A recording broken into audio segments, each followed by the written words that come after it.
उपचुनाव को लेकर बीजेपी ने अपनी तैयारियां तेज कर दी हैं। बीजेपी ने मंडल स्तर पर मंत्रियों को भी केदारनाथ विधानसभा की जिम्मेदारी दे रखी है। उधर कांग्रेस भी अपनी तैयारी को आगे बढ़ते हुए केदारनाथ विधानसभा में जीत का पूरा भरोसा दिखा रही है। कांग्रेस के सभी बड़े नेता दावा कर रहे हैं कि बद्रीनाथ विधानसभा के उपचुनाव के बाद अब हम केदारनाथ विधानसभा के उपचुनाव में भी जीत हासिल करेंगे। वहीं कांग्रेस के इस विश्वास के बीच कैबिनेट मंत्री प्रेमचंद अग्रवाल ने कहा कि कांग्रेस को अपनी जमीन की हकीकत पता चल जाएगी। उन्होंने कहा कि हम चुनाव के लिए पूरी तरह से तैयार हैं। हम सिर्फ संगठनात्मक दृष्टि से ही नहीं बल्कि सरकार और केंद्र की दृष्टि से भी इस चुनाव को लेकर पूरी तरीके से तैयार हैं। वहीं कांग्रेस प्रदेश प्रवक्ता मोहन काला का बयान सामने आया।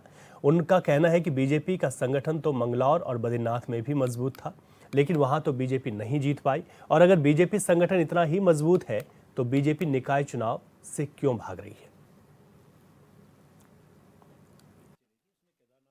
अभी हमने कहा कि अब जितने भी चुनाव होने हैं उसमें कांग्रेस को अपनी धरती पता चलेगी। उसमें केदारनाथ का चुनाव भी है, निकाय के चुनाव भी है, पंचायतों के चुनाव भी है। यानी कि मैं ये कह सकता हूँ कि अब हम किसी भी चुनाव के लिए भारतीय जनता पार्टी तैयार है। हम अपने उस तैयारी को संगठनात्मक दृष्टि से तो मैं कह ही रहा हूँ, अपने प्रदेश की सरकार, माननीय केंद्र के हमारे सरकार जिसमें माननीय हमारे प्रधानमंत्री आदरणीय मोदी जी के काम के आधार पे मैं बात कर रहा हूँ।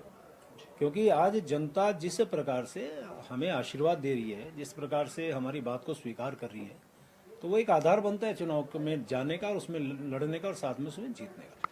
नसीहत देने से बेहतर होता प्रेमचंद अग्रवाल जी अगर अपने गिरबान में झांक लेते। मैं उनसे पूछना चाहता हूं, बद्रीनाथ में क्या उनका मजबूत संगठन नहीं था? मंगलौर के उपचुनाव में क्या उनका मजबूत संगठन नहीं था? हिमाचल में क्या उनका मजबूत संगठन नहीं था?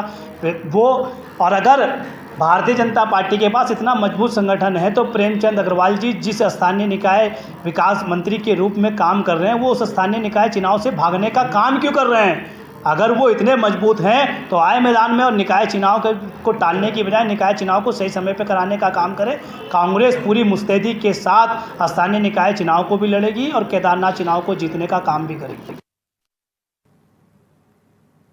तो केदारनाथ उपचुनाव को लेकर दोनों ही पार्टियों की तैयारियां तेज हैं। अधिक जानकारी लेते हैं, हमारे संवाददाता अरुण सैनी हमारे साथ लाइव जुड़ गए हैं।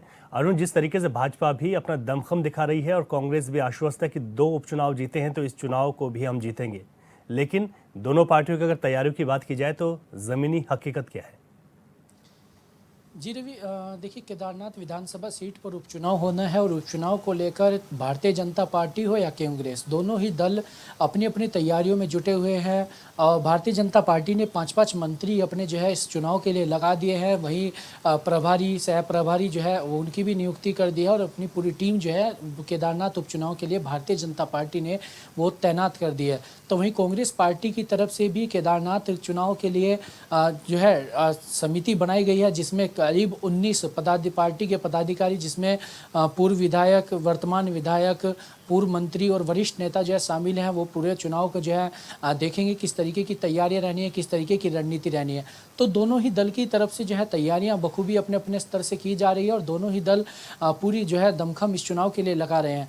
और जो केदारनाथ विधानसभा सीट का उपचुनाव है वो दोनों ही दलों की साख का चुनाव बनता हुआ दिखाई दे रहा है। जिस तरीके से इस वक्त जो बयानबाजी दोनों ही दलों के नेताओं के बीच में चल रही है, भारतीय जनता पार्टी भी दावा कर रही है कि चाहे कुछ भी हो जाए, चाहे जो भी परिस्थिति हो, लेकिन भारतीय जनता पार्टी इस चुनाव को जरूर जीतेगी। और भारतीय जनता पार्टी ये दावा कर चुकी है कि कांग्रेस पार्टी को इस बार अपनी जमीनी हकीकत जो है पता चलेगी, यानी कि पूरा दावा भारतीय जनता पार्टी की तरफ से किया जा रहा है। तो वहीं 2 विधानसभा सीटों पर उपचुनाव जीतने के बाद बद्रीनाथ और मंगलौर विधानसभा सीट पर जो उपचुनाव हुआ उसे जीतने के बाद कांग्रेस भी इस वक्त पूरी आश्वस्त दिखाई दे रही है और कांग्रेस में भी का भी जोश जो है वो हाई दिखाई दे रहा है। कांग्रेस का भी कहना है कि इस चुनाव को जीतने का काम करेंगे।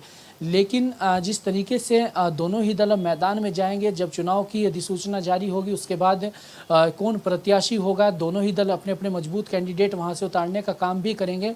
तो ऐसे में जनता किसके सर पर ताज सजाती है यह भी देखने वाली बात होगी। लेकिन हालांकि दोनों ही दल अपने अपने स्तर से अपनी तैयारी। बिल्कुल अरुण, आपने ये ठीक कहा कि प्रत्याशी जब चुनावी मैदान में होंगे तो फिर पता चलेगा कि ये चुनाव किस कदर जा रहा है। लेकिन अगर बात की जाए दिलचस्प होने की तो चुनाव कितना दिलचस्प होते हुए दिखाई देता है। जी रवि, बिल्कुल देखिए, जो केदारनाथ विधानसभा का उपचुनाव है वो काफ़ी दिलचस्प होने वाला है, क्योंकि दोनों ही दलों के लिए चुनौती भी है और दोनों ही दलों की, जिस तरीके से हमने बताया कि दोनों ही दलों की साख इस चुनाव पे दांव पर है। ऐसे में बद्रीनाथ और मंगलौर विधानसभा सीट का चुनाव भारतीय जनता पार्टी हारी है, तो उसके सामने चुनौती है इस केदारनाथ विधानसभा सीट के उपचुनाव को जीतना। तो वहीं कांग्रेस पार्टी को जो जीत मिली, उसे जिस तरीके से कांग्रेस पार्टी के जो बयान सामने आए, जो उनके नेताओं के बयान सामने आए, जो आश्वस्त दिखाई दे रही है कांग्रेस पार्टी, और ये बूस्टअप के तरीके से जो है इस चुनाव, इन दोनों विधानसभा सीटों के उपचुनाव को देखा गया, तो कांग्रेस के लिए भी जरूरी है केदारनाथ विधानसभा सीट का उपचुनाव जीतना। और भारतीय जनता पार्टी जिस तरीके से अयोध्या में चुनाव हारे सांसद का, उसके बाद बद्रीनाथ का विधानसभा का चुनाव उपचुनाव हारे, और अब केदारनाथ में चुनाव होने जा रहा है, तो भारतीय जनता पार्टी के लिए भी इस चुनाव को जीतना काफी अहम है। जिस तरीके से भारतीय जनता पार्टी पर निशाना विपक्षी दलों के द्वारा साधा जा रहा है कि धर्म की राजनीति को लेकर इस तरीके की जो तमाम बयानबाजी हो रही है, तो ऐसे में दोनों दलों के लिए ये चुनाव काफ़ी अति महत्वपूर्ण है, और कहीं ना कहीं 2027 की नींव भी इस चुनाव से जो देखी जा रही है। तो ऐसे में दोनों ही दलों के बीच काफ़ी दिलचस्प और कड़ा मुकाबला जो है केदारनाथ विधानसभा सीट के उपचुनाव में देखने को मिल सकता है। ठीक है अरुण, बहुत शुक्रिया आपका विस्तार से जानकारी के लिए।